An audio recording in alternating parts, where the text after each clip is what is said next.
Welcome back to Your Brand, Your Rules. I'm your host, John Pitlick, human performance mentor, entrepreneur, and founder of Elevix. This podcast is about discovering your unique gifts, defining your rules, and living the life by design and not by default. Today, we're doing a very special episode. This is a tribute to one of the greatest thought leaders of all times and one of my personal favorites, Jim Rohn. Jim's teachings have influenced millions, including myself, and his principles have stood the test of time because they're built on universal truths about success, growth, and contribution. In this second episode, I want to take a closer look at Jim's journey through the lens of the framework we often talk about here on Your Brand, Your Rules: access, activate, and actualize. How did Jim discover his unique gifts? How did he activate them to create an extraordinary career? And how did he actualize them to leave a lasting legacy for the world? To close out this episode, I'll share an 18-minute segment from Jim himself. It's a powerful lesson of the importance of intentional planning, something that we can all apply our life starting today. It's one of my personal favorites, his one-year success plan. But last but not least, I'm going to give you some details on how to receive a step-by-step workbook on Jim's teaching on how to transform your life in 1 year. So let's get started here on part one, assessing Jim Rohn's gifts. Jim Rohn wasn't born a success. He grew up on a farm in Idaho, living a modest life. But even then, he had a gift for observation and curiosity. He listened, he learned, he noticed patterns in life. What worked, what didn't, and why. His defining moment came when he met his mentor, Earl Schoaf. Mr. Schoaf helped Jim recognize his potential, his ability to teach, inspire, and connect with people on a profound level. This is when Jim accessed his gift, the ability to take complex ideas and distill them into simple, actionable principles that everyone could follow. Think about that for yourself. What are your gifts that you may have not truly accessed yet? Who are the mentors or experiences that could help you see them clearly? Part two, activating Jim Rohn's potential. Once again, Jim recognized his gift. He didn't let it sit idle. He activated it. He began speaking, sharing his stories, and teaching others the principles he learned from his mentor, Mr. Schoaf. But here's the key. Jim didn't start on a grand stage. He began small, sharing his ideas with friends at local clubs, building his skills over time. Activating is about taking it step by step, no matter how small it might seem. It's about doing the work consistently and refining your approach. Jim often said success is not something you pursue, it's something you attract by the person you become. He activated his success by focusing on his personal development, first reading books, attending seminars, and surrounding himself with successful people. So ask yourself, how can you activate your own gifts? What's the one small, consistent action you can take today to begin your journey? Part three, actualizing Jim Rohn's legacy. Jim just didn't activate his potential. He actualized it on a global scale. Over decades, he refined his message, spoke to audiences across the world, and his lessons still resonate here today. He impacted so many people like Tony Robbins, Les Brown, Darren Hardy. Credit Jim for being one of the greatest influencers. That's the power of actualization, turning your gifts into something that serves others and leaves a mark beyond your own life. For you, actualization might be teaching, mentoring, leading a team, or creating a product or service that changes lives. It's about using your gifts every day to make the world a better place than you found it. Let's talk about Jim's wisdom. Before we wrap up, I wanted to share an excerpt of one of Jim Rohn's legendary talks. In this segment, Jim discusses the importance of intentional planning and why most people fail to design their lives effectively. So take a listen to how to transform your life in 1 year, and we'll see you at the other side.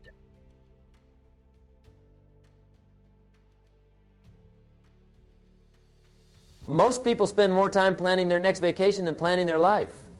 They'll spend hours choosing a restaurant for dinner, but won't spend 10 minutes designing their future. But you're different. You're here because you understand something profound. Life responds to design. Let me share with you a principle that changed my life. My mentor, Mr. Schoaf, taught me this when I was just a young man struggling to make ends meet. He said, Jim, success is not something you pursue. Success is something you attract by the person you become. Isn't that fascinating?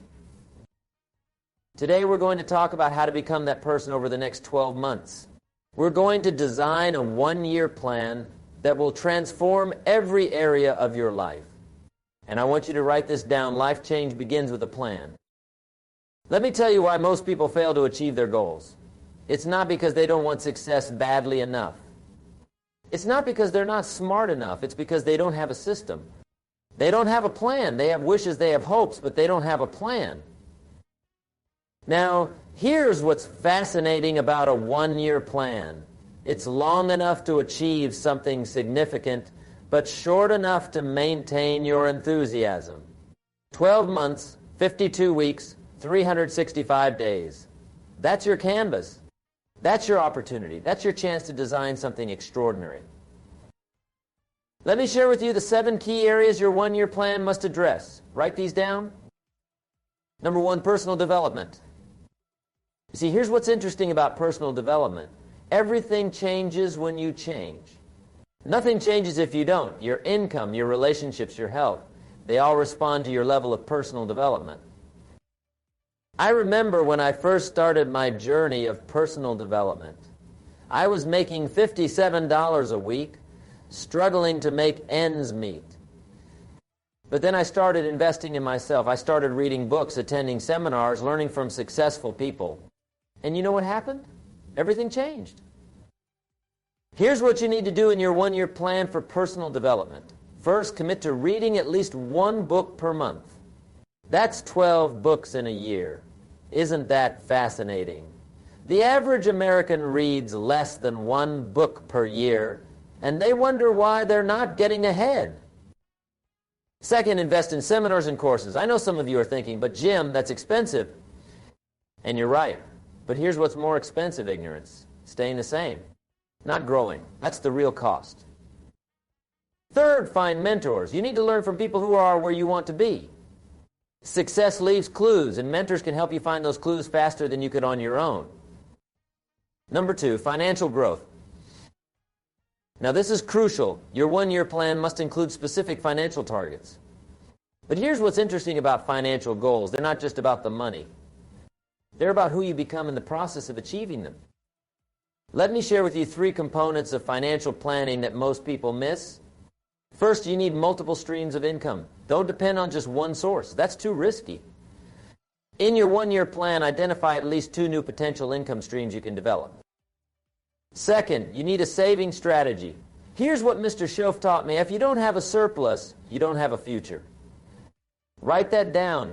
Your one-year plan must include specific savings targets. Start with 10% of your income, then increase it quarter by quarter. Third, you need an investment strategy. Your money needs to work harder than you do. In your one-year plan, outline how you're going about investing, what vehicles you're going to use, and what percentage of your income you're going to invest. Number 3, health and vitality. Now, isn't this fascinating? Many people spend their first 50 years trading their health for wealth, then spend their next 50 years trading their wealth for health. But it doesn't have to be that way. Your one-year plan must include specific health goals. Write this down, my health is my wealth. Because here's what's interesting. You can have all the money in the world, but if you don't have your health, what good is it? Let me share with you 3 components of health planning that must be in your one-year plan. First, nutrition. You need to design your eating strategy. What are you going to eat more of? What are you going to eat less of? Be specific. Second, exercise. Your body is the only place you have to live. In your one-year plan, outline your exercise routine. When will you exercise? What type of exercise will you do? How will you track your progress? Third, rest and recovery. This is the one most people miss. Your body needs time to recover, to rejuvenate. Plan your sleep schedule, plan your vacation time, plan your downtime. Number 4, relationships. Here's what's fascinating about relationships. They either contribute to your growth or contaminate your growth. There is no neutral ground. Your one-year plan must address both personal and professional relationships. Let me share with you something profound about relationships. Mr. Schoaf taught me this. You are the average of the 5 people you spend the most time with. Isn't that interesting? Look around at your 5 closest friends. That's your future. In your one-year plan, you need 3 relationship strategies. First, identify relationships you need to strengthen. These are the positive influences in your life that you need to invest more time in. Second, identify relationships you need to limit. These are the negative influences that are holding you back. Now, I'm not saying end these relationships. I'm saying limit their influence on your life. Third, identify new relationships you need to develop. Who do you need to meet? What circles do you need to enter?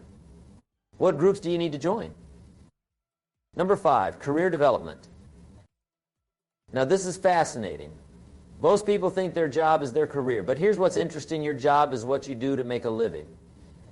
Your career is what you do to make a life. Your one-year plan needs to address both. Let me share with you 3 components of career planning that must be in your one-year 1C thesis. First, skills development. What new skills do you need to learn? What existing skills do you need to improve? Be specific. Second, industry knowledge. You need to become an expert in your field. In your one-year plan, outline how you're going to deepen your industry knowledge. What publications will you read? What conferences will you attend? What certifications will you pursue? Third, networking. Your network is your net worth. Plan how you're going to expand your professional network over the next 12 months. Who do you need to meet? What events do you need to attend? Number 6, spiritual growth. Now, this is crucial. Your one-year plan must include spiritual development. And here's what's fascinating about spiritual growth. It affects everything else. It affects how you think, how you feel, how you act. Let me share with you 3 components of spiritual planning that most people miss. First, you need time for reflection. In your one-year plan, schedule regular time for meditation, prayer, or quiet contemplation. Second, you need spiritual study, whether it's religious texts, philosophical works, or inspirational writings. Plan what you're going to study to deepen your spiritual understanding. Third, you need community. Identify groups or individuals who can support your spiritual growth. Plan how you're going to engage with this community over the next 12 months. Number 7, contribution. Here's what's interesting about success. It's empty if you're not contributing to others. Your one-year plan must include how you're going to make a difference in the world. Let me share with you something profound about contribution. The size of your success is determined by the size of your contribution. Isn't that fascinating? The more value you create for others, the more success you attract to yourself. In your one-year plan, you need 3 contribution strategies. First, identify causes you want to support. What issues are you passionate about? What changes do you want to see in the world? Second, determine how you're going to contribute. Will it be through time? Through money? Through skills? Be specific. Third, set measurable contribution goals. How many people do you want to help? How much money do you want to donate? What impact do you want to make? Now, let me share with you something crucial about this one-year plan. It's not enough to just write it down. You need a system to implement it. You need a way to make sure you're making progress every single day. Here's what's fascinating about implementation. It's where most people fail. They have great plans, great intentions, but poor implementation. So let me share with you my 5-step implementation system. Step 1, daily review. Every morning, spend 10 minutes reviewing your one-year plan. Look at your goals. Look at your targets. Look at your commitments. This daily review keeps your plan fresh in your mind and helps you make better decisions throughout the day. Step 2, weekly planning. Every Sunday, spend 1 hour planning your week. Look at your one-year plan and ask yourself, what can I do this week to move closer to my goals? Write down specific actions you're going to take. Step 3, monthly evaluation. At the end of each month, evaluate your progress. Be honest with yourself. What's working? What's not working? What needs to change? This monthly evaluation helps you stay on track and make necessary adjustments. Step 4, quarterly reviews. Every 3 months, do a deep dive into your progress. Look at all 7 areas of your plan. Are you on track? Are you ahead? Are you behind? Use these quarterly reviews to make major adjustments if needed. Step 5, accountability. Find someone who will hold you accountable to your plan. Share your goals with them. Report your progress to them. Let them challenge you when you're slacking off. Now, let me share with you something powerful about this implementation system. It turns your one-year plan from a wish list into a success system. Isn't that fascinating? Most people have wishes. Successful people have systems. Let me tell you about something I've noticed in my years of studying successful people. They all have what I call a success rhythm. They have regular times for planning, for review, for evaluation. They don't leave their success to chance. Don't plant the seeds and then forget about them. You need to water them regularly. You need to pull the weeds. You need to provide the right environment for growth. Your one-year plan is like that garden. It needs regular attention. Now, let me share with you something profound about this one-year planning process. It's not just about achieving goals. It's about who you become in the process. You see, the greatest value in having a one-year plan isn't just the achievements. It's the person you become while working toward those achievements. Think about it this way. When you commit to personal development, you become more knowledgeable.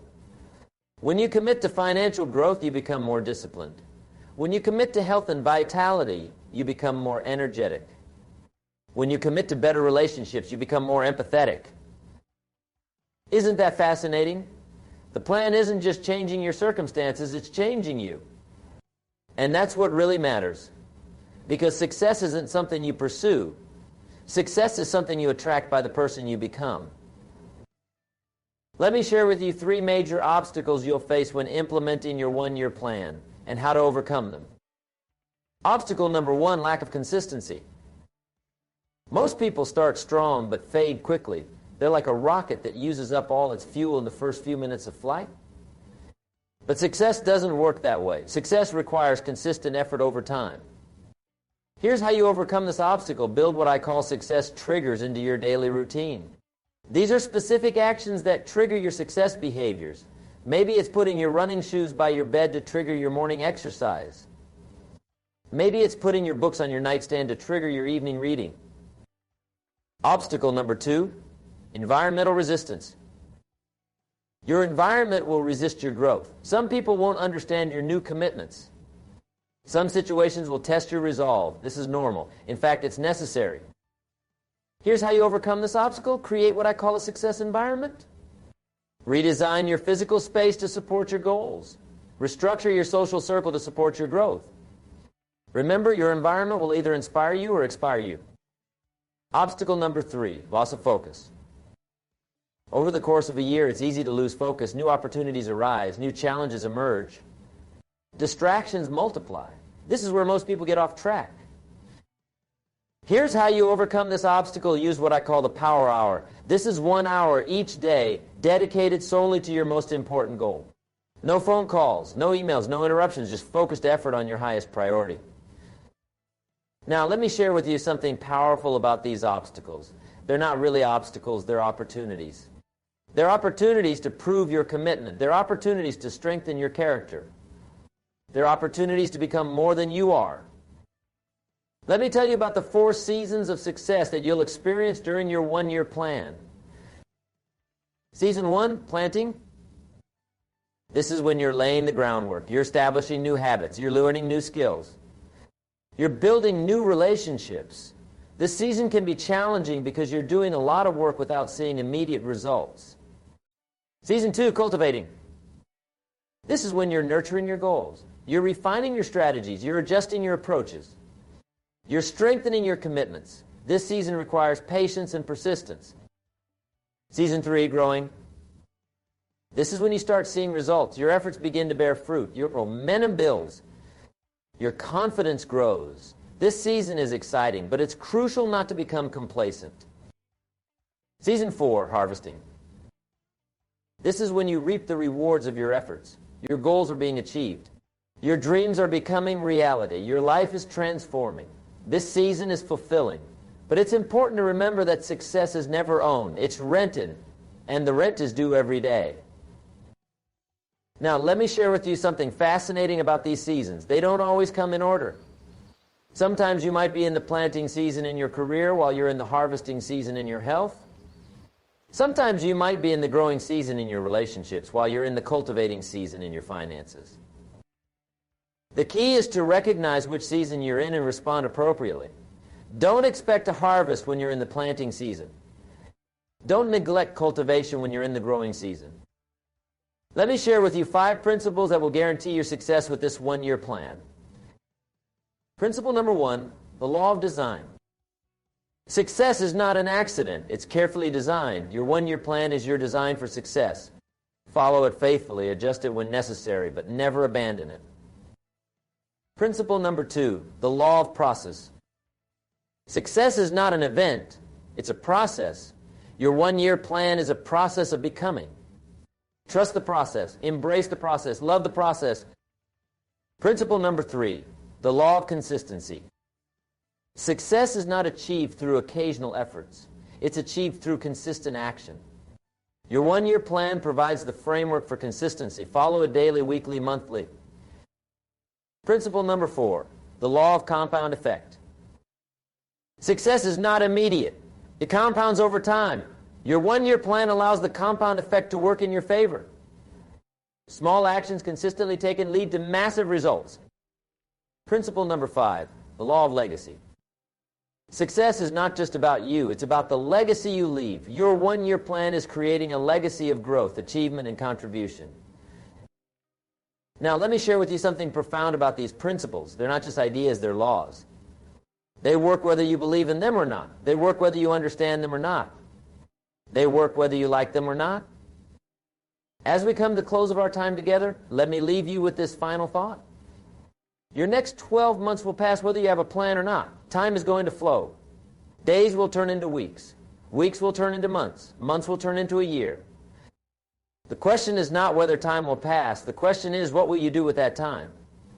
Will you let it slip away, or will you invest it in your growth?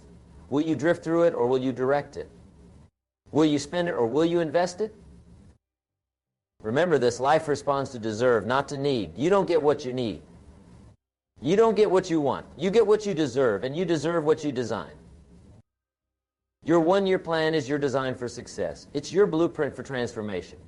It's your roadmap to becoming more than you are today. Take this plan seriously. I implement it faithfully. Review it regularly. Adjust it when necessary. But most importantly, trust it. Success doesn't happen by accident. It happens by design. And the question we all should ask ourselves is, how am I designing my life for the next 12 months? What's my growth plan, my contribution, my legacy?